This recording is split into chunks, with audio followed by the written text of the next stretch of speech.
How to start? Yeah, I don't know. Welcome to Read Becca, I guess. I am going to, right up front, spend a little time addressing the Supreme Court decision that was announced yesterday to reverse the Roe v. Wade decision. So if you were just here for books, as always, I will have timestamps linked down below to skip to that.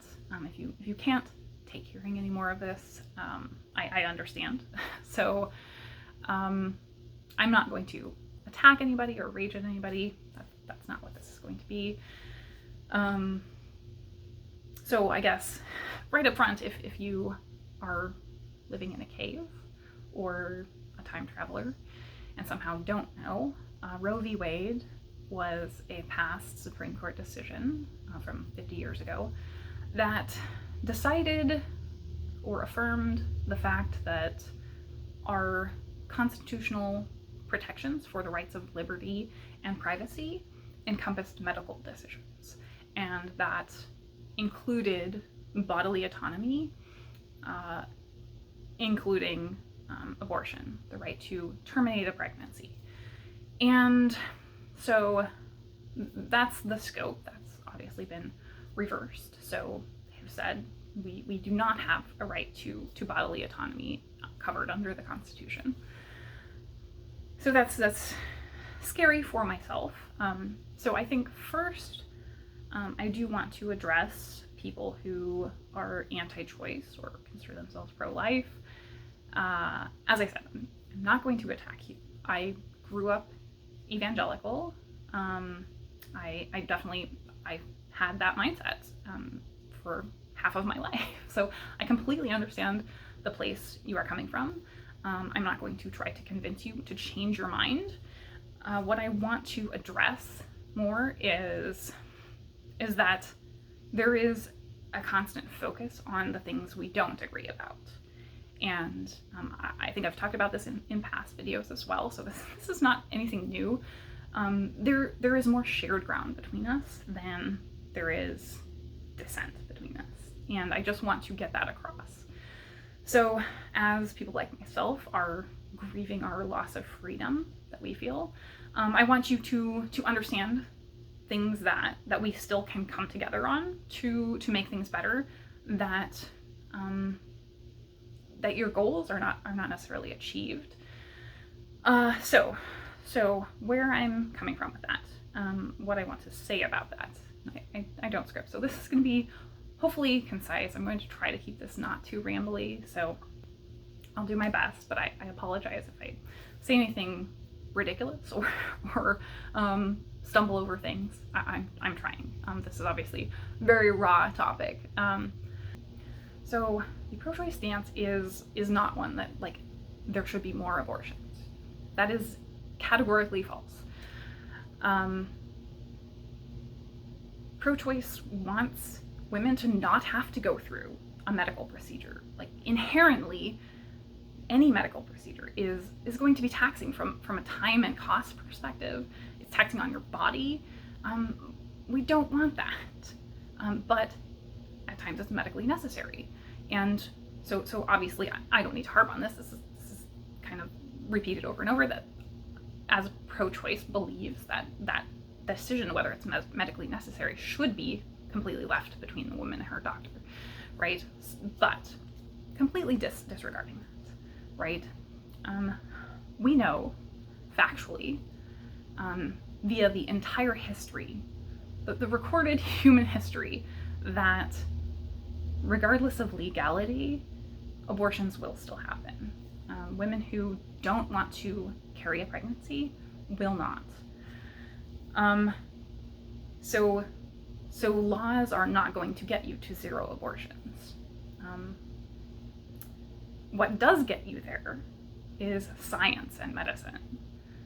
So that's a common ground that we can work toward progress, that we can work toward supporting free and readily accessible birth control, that we can support science research toward getting better and more effective and reliable birth control, those kind of things are the ways that we are actually going to get to 0 abortions potentially. But with the kind of laws that we have now, even if the kind of laws we have in my state, I am in one of the states that had trigger laws that went into effect. They were signed as soon as the Roe reversal occurred. So I think my state was in fact the first to sign it in. So in states that have enacted that now, if we work to make medical advances that allow a woman to not be pregnant while also retaining the life of the baby, there are abortion procedures that do that already, or attempt to do that already. But if we got to a technology advancement, say we're at the forefront of things like artificial wombs, embryonic transfer, if we got to that point, that is still aborting a pregnancy. So in my state, even if we could retain the life of the child, it would be illegal. And that woman would still have to carry to term, regardless of us having the technology to do it.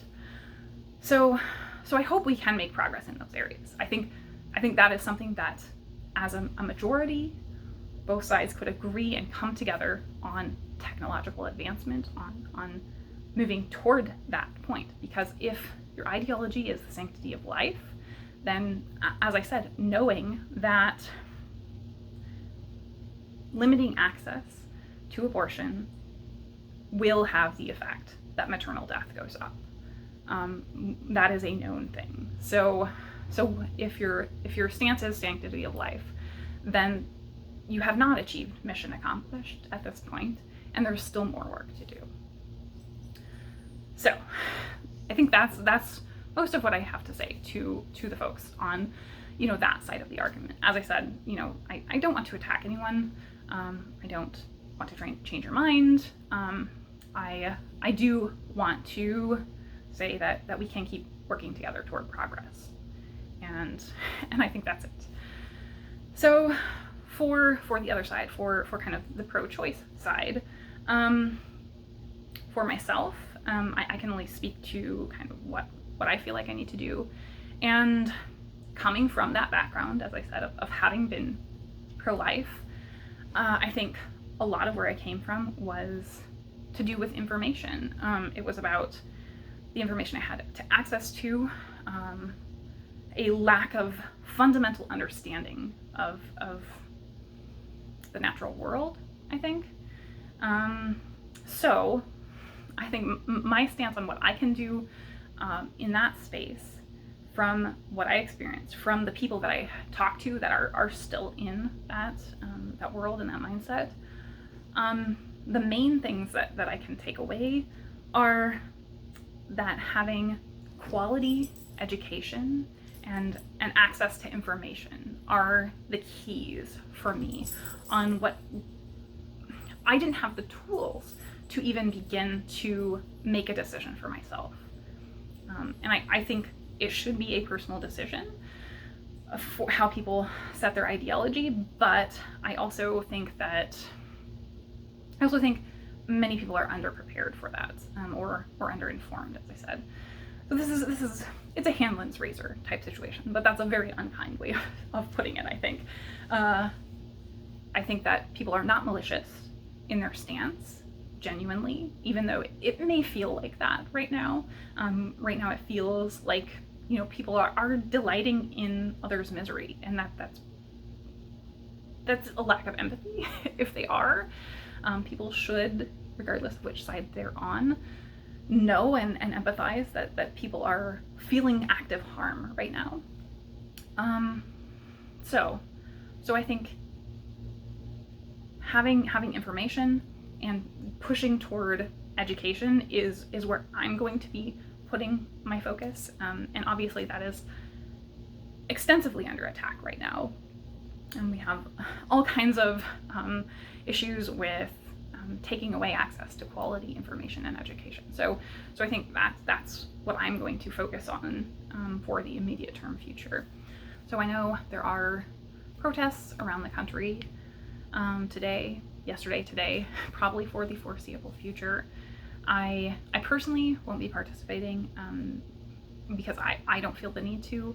I think if you need to achieve catharsis and kind of get out your frustrations about this, that is really the way to go, to voice your opinions.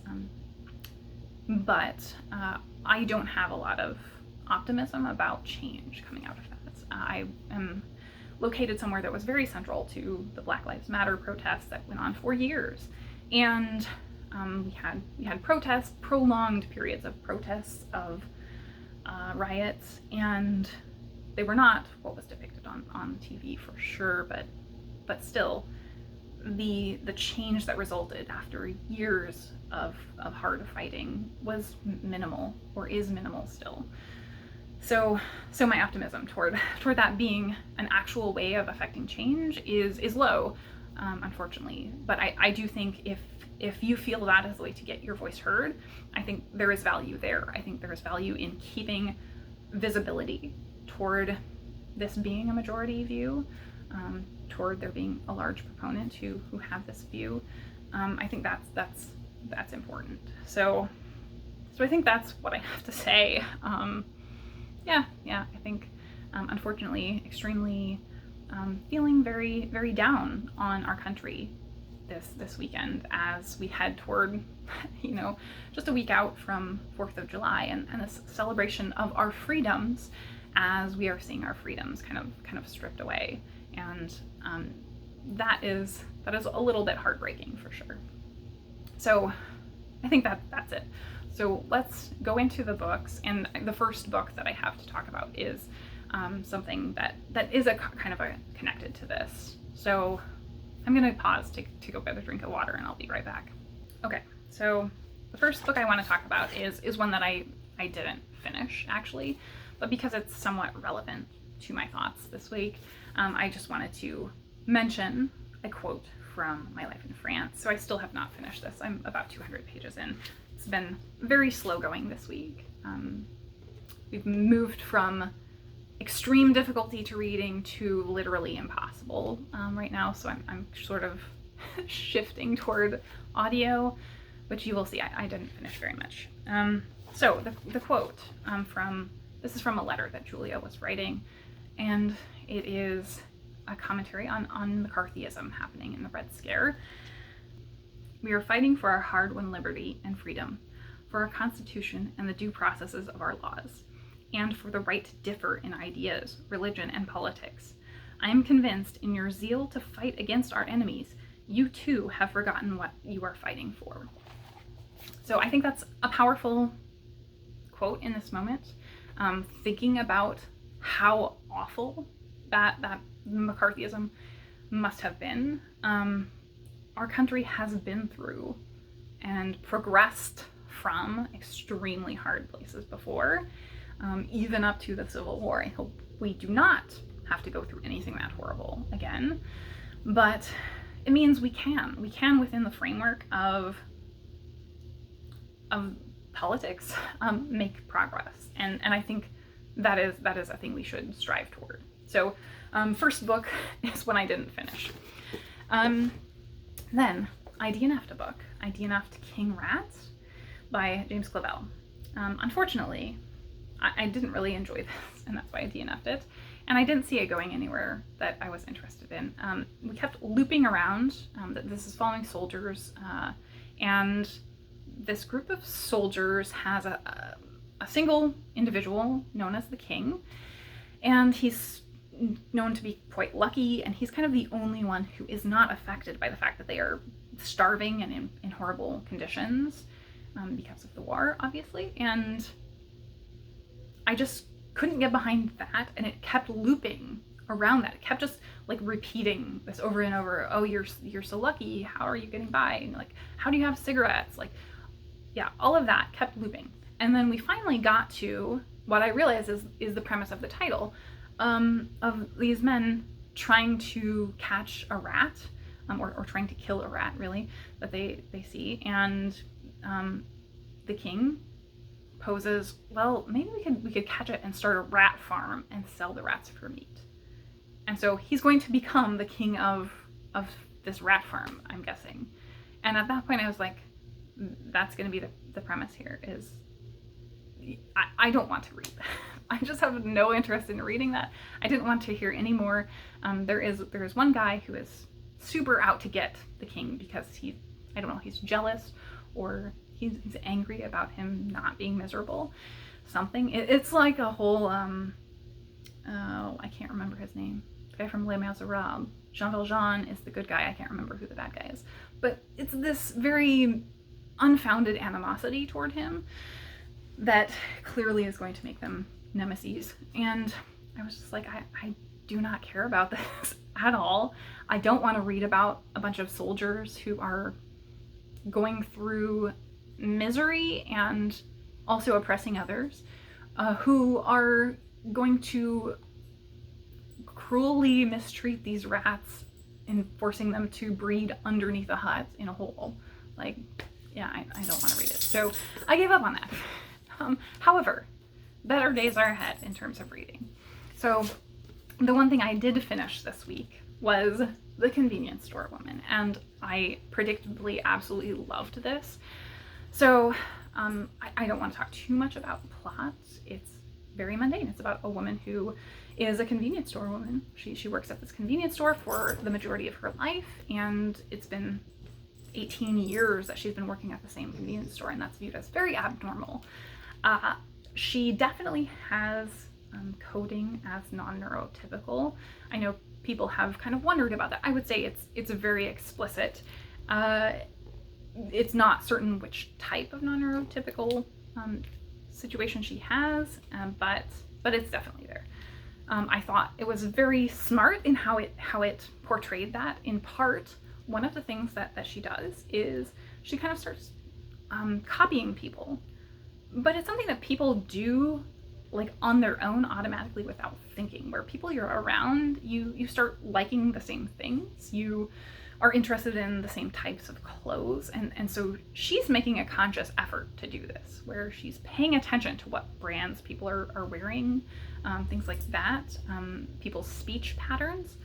And it's only odd because she is making an effort. And I really related to that because very few people know this. So I'm letting the cat out of the bag here, and admitting how weird this is. But the few people who do know this say it's weird.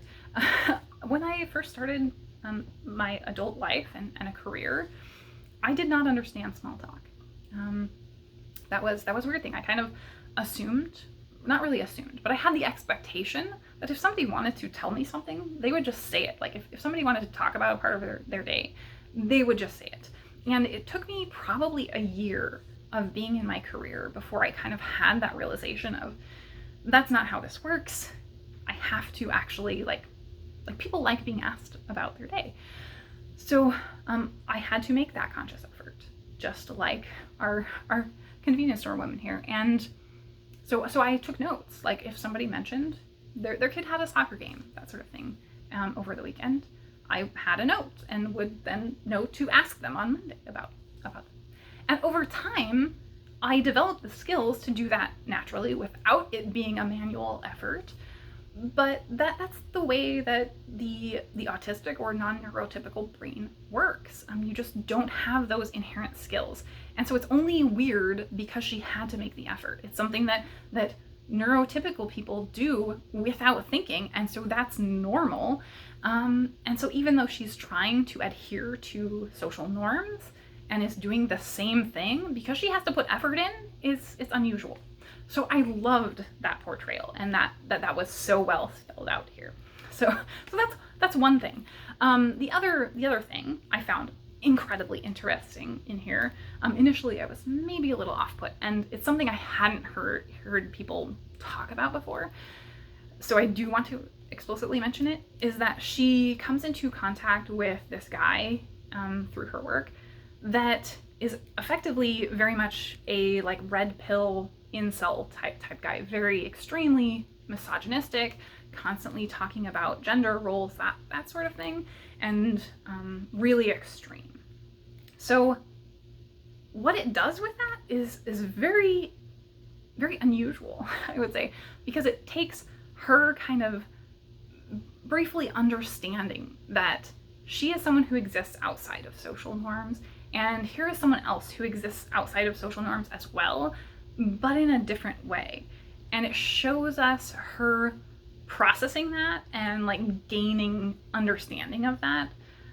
And I thought that was also really brilliantly done and not something I'd seen done before. So I loved the fact that this is so much about embracing yourself, finding your place within the world, even when you exist outside of the norm. It was fabulous. It was everything that I hoped that it would be. So this is easily going to be a favorite of the year.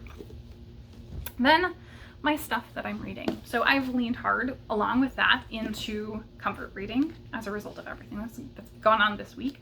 Not just yesterday, but the whole week has been a very challenging week in the United States.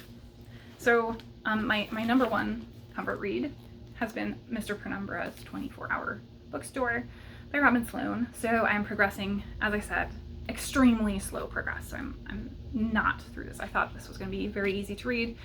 It's taking some time. I also started on ebook SwordHeart by T Kingfisher, another very comfort read. It's very humorous fantasy about a woman who is fleeing from people who want her inheritance, and she finds a magical sword. So it's like there's some romance in there. It's gonna be great. I also have tried to start this 3 times and have not been able to. This is one of my BookTube prize books, so I have failed to start it. It's too heavy for me right now, but I will be getting back to that. That's gonna happen this week. I, however, did start a BookTube book. So the one that I had DNF'd before is one I only have available to me through my library on ebook or audiobook. So I decided to try the audiobook. This is one I mentioned before that starts with a dog dying. So skipping over the dog part, I started again on audio, and so that is making some progress. That's most of the reading that I've been able to actually progress on has been on audio. So I'm doing that. And that book is The Anomaly by Hervé Tellier. So I'm working on that one. So I think that's all for books. I don't really have anything else that I want to talk about in life or in recommendations. It's extremely hot and miserable here. It's 100 degrees right now. However, today is supposed to be the last of the hot days for a little while, for at least a week. And so I am now off work for the next week and hoping that indeed we get a cool down so I can enjoy some outdoor time and get a break away from doom scrolling and all of the heaviness of the world and social media world that's, you know, weighing down on everything. Get away from just about everything in life right now. So I'm looking forward to escaping into the outdoors. I think I probably am going to plan to watch Heartstopper. I have saved it for exactly a moment such as this. So I think that's probably something that will be upcoming in the next week, is going through Heartstopper. Other stuff that I have been watching, I did, like, terrible timing. I watched Keep Sweet, Pray and Obey, the miniseries, I think on Hulu. It's all about the fundamentalist Latter-day Saints movement, which is a polygamist sect. If you have watched that and you want more, I would really strongly recommend the book Triumph by Carolyn Jessop, who was in that movement. And I think her book was even better because it does show even more of, well, here's what the movement was when I was in it. Here's kind of the abuses and the process of getting out, as well as the legal case, the raid that happened, and the trial that are shown in that miniseries. And then on top of that, what makes her book better is the fact that she does actually talk about kind of the fallout of learning to survive outside in the world, of her relationships with people, even her own family, who have chosen to stay or have gotten out and gone back. And I think that was something that was kind of missing from the miniseries. So I really recommend checking that out if you want more on that topic. And that was Triumph by Carolyn Jessop. And then I also have been watching all the cooking shows, so MasterChef, MasterChef Junior, and Iron Chef. I already watched all of the new Iron Chef. It was fantastic. So sadly, I don't have any more of that to watch to get my mind off things, because cooking shows are absolutely my go-to when I need a brain break to really distract me. So I think that's it for me for this week. I hope that you are kind to one another and to yourself. And as always, thanks so much for watching.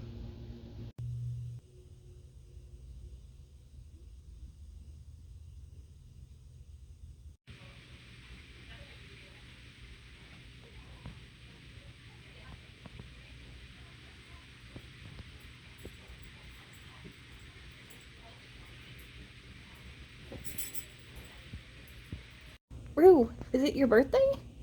You're 5 years old. Are you still as goofy as ever? Yeah, it seems like it. Hey, buddy. Today for dinner we are making one of my favorites, stuffed avocados. So we've got some salmon here. It is not raw, this is smoked salmon. I've kind of chopped up, mushed up a bit to get all the drier spots off. And yeah, we're gonna add some additional ingredients before we stuff it into the avocado.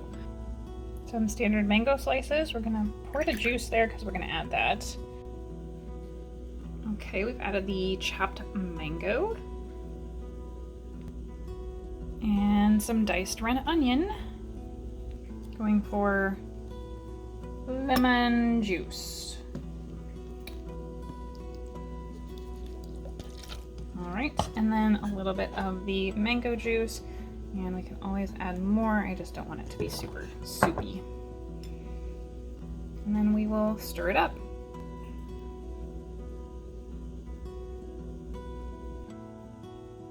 And there's our finished stuffed avocados. I have got 2 bags of books to take in, 2 half-price books to resell, that I keep putting off. Rue, you're so helpful. Do you like those? Whoa!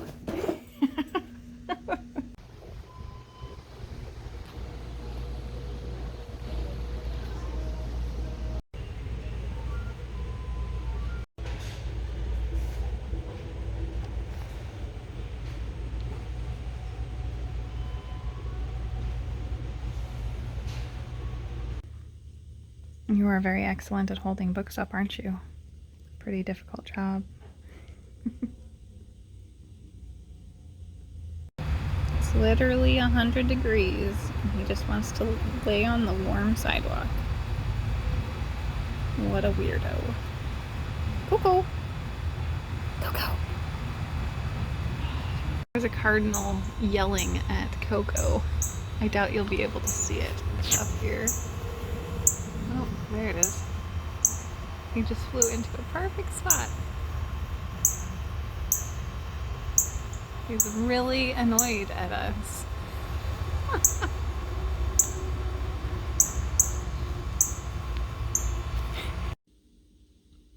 Rue has got a pretty serious case of dangle leg.